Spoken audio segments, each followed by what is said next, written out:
A história e o eu. Maria Teresa Portal Oliveira. Que tal uma história que resultou de uma brincadeira entre o narrador na primeira pessoa e na segunda pessoa? Sabes o que é? O ego a falar com o alter ego. Escrita a história na primeira pessoa, pus ponto final.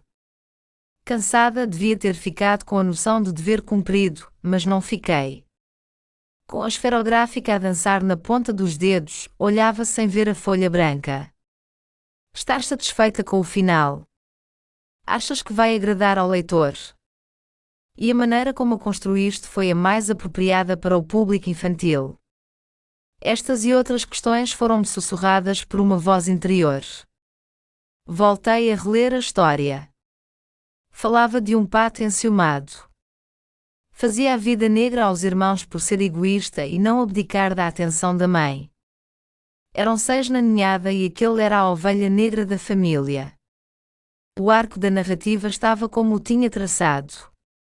Começava pelo final inesperado e depois contava a história desde o início, o nascimento da ninhada, no Lago Azul.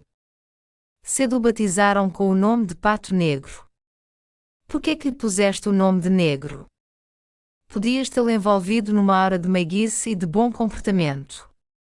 Ora, se tivesse feito aquilo, não havia história. Mas a voz continuou. Podia bem ter contado a história de outra maneira. Tens de ensinar as crianças que não devem ser egoístas nem devem sentir ciúmes dos irmãos e... Não estava mesmo para aturar aquela vozinha chata que me estava a azucrinar a paciência.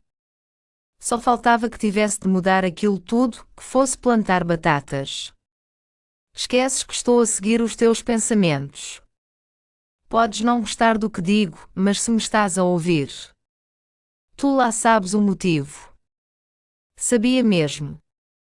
Não estava a gostar da história, mas tinha razão para a entregar e tinha de o cumprir. Como a história era infantil, devia seguir a estrutura: introdução, desenvolvimento, conclusão.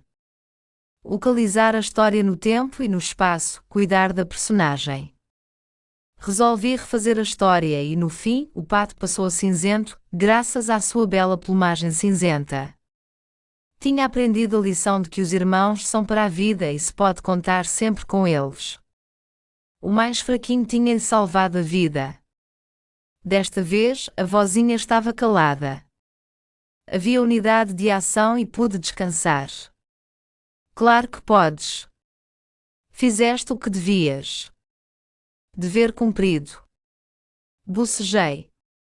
E não vos contei a história, pois não? Qualquer dia, passo para o papel. A história e o eu. Maria Teresa Portal Oliveira.